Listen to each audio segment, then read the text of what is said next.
Hello, Dr. Stephen Zemanek here. Today I want to talk with you about Good Friday. More specifically, answering the question, what's so good about Good Friday?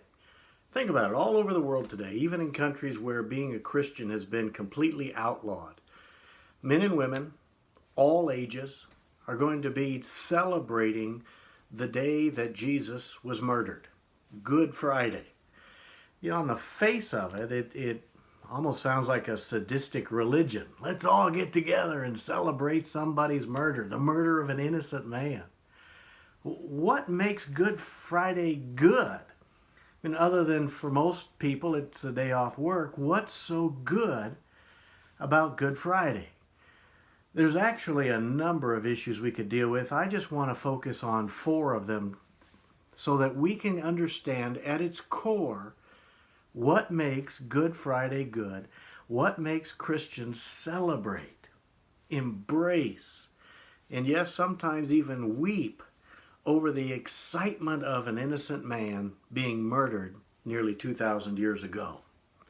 4 things. The first is that the crucifixion of Jesus reminds us that God's faithful.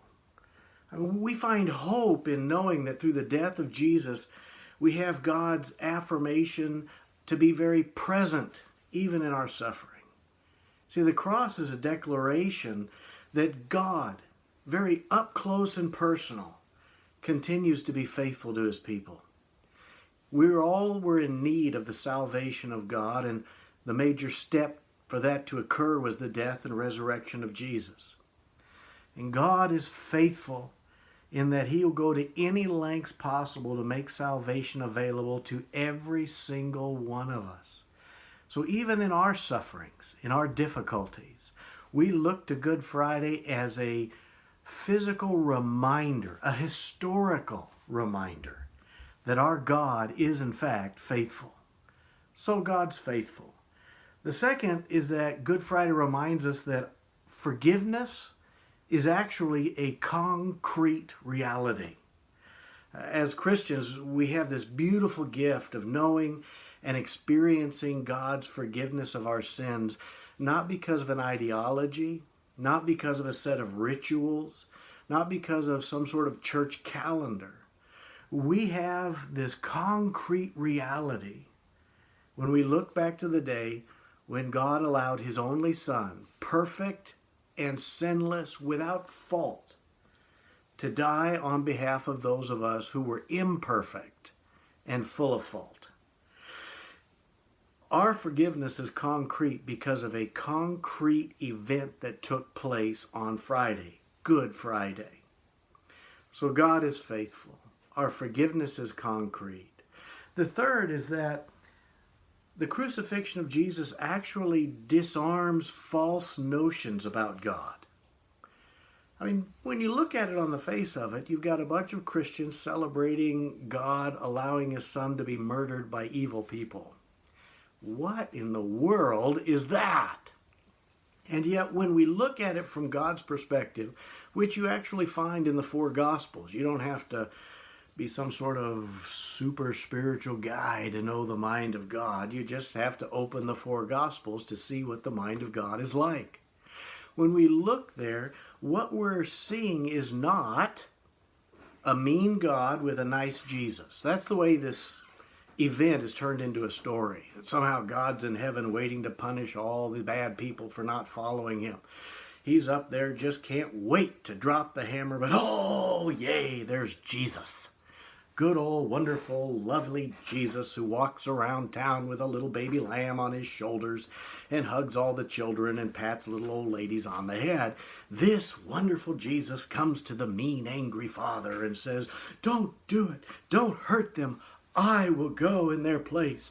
And mean, angry God says, "Someone must pay. You will go." And by the time we're done, we've got a nice Jesus and a mean father, and this nice Jesus gets murdered by his father so that you and I can all be a part of this dysfunctional family. Nobody wants to be a part of a family like that. The reality is that we come to understand this deeper revelation of the love of God. God the Father sent his Son, perfect and blameless, to be the sacrifice for people who were blameful and imperfect. The Father loves you and me so much, wants to have relationship with us, wants to put us to rights, wants to allow us to live in the way that we were designed to such a degree that he is willing to trade the life of the Son he loves for you and me. It disarms these false notions of a mean, angry God who just needs his pound of flesh. And it reveals a God who has a heart for the people that he created. A people who are misguided, rebellious, living in all types of brokenness and darkness. He cares so much for you and me that when we see the crucifixion, what we're seeing is love in action. Sacrificing something he loved, Jesus, for something else he loved, you and me. So Good Friday reminds us that God is faithful. Reminds us that our forgiveness is concrete. It's not emotion-based. And it disarms false notions about some angry God who just needed to get somebody a good whooping so that he'd be satisfied. And finally, Good Friday reminds us that our reality can be redefined. That's how I'll say it. Our reality can be redefined. Since sin is what keeps humans in bondage to all of the non-gods of the world, our own thinking, our own desires, our own hunger for wealth and fame and all of that. These are false gods, and we're kept in bondage to them. If you don't think that's true, just look at all of the videos on YouTube and Facebook, just like this one. Look at me, look at me. We're all held in bondage to this, and it's because of sin. Sin is the separation from God himself and from living the lifestyle that God designed us to live. Dealing with sin has a more profound effect than simply releasing humans so that we can go to heaven. And make no mistake, Jesus didn't save us just so we could go to heaven. And that's a perk. We get that, and considering that hell's the other option, go God.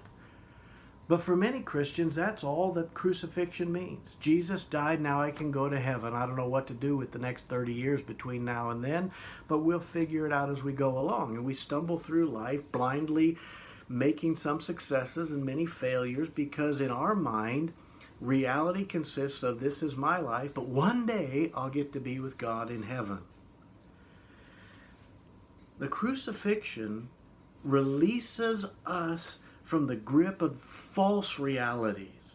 Realities that I have to take care of this myself. I'm on my own until I get to heaven. It's just me and my way, and maybe God will smile on me someday.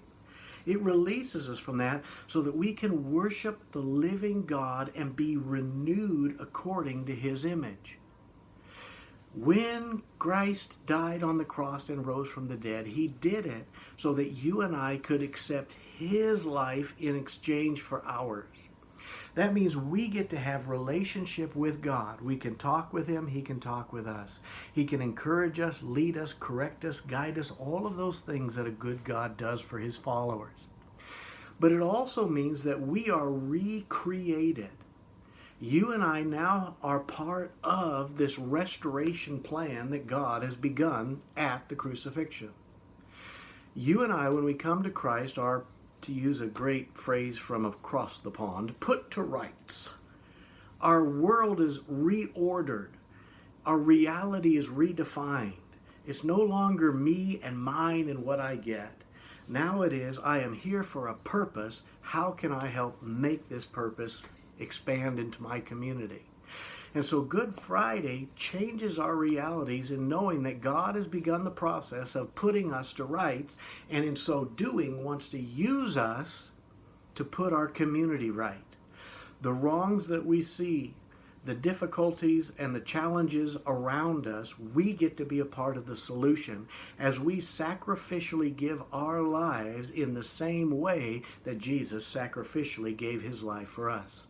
So Good Friday isn't good because of the brutality and the name calling and pulling out his facial hair and spitting on his face and eventually murdering an innocent man. Good Friday is good because it reminds us, it shows us in historical context that God is faithful. Our forgiveness is concrete. It disarms the false notions about what God is like, and it redefines our view of reality. If you're watching this and you're not a follower of Jesus, it's Good Friday. It's a good day to give your life to Him. Simply talk to Him. We call it prayer. Ask Him to forgive you for living your life as if it were your own. Ask Him to come into your life and to rule and reign as your God. When you do, every sin you have ever committed will be removed from your record. God will not hold it against you any longer. You will have a home in heaven when your time comes. And between now and then, you will be put to rights, and God will begin to use you to put your family, your community to rights as well. Whatever you're doing today, remember this: because of Jesus, life is good today.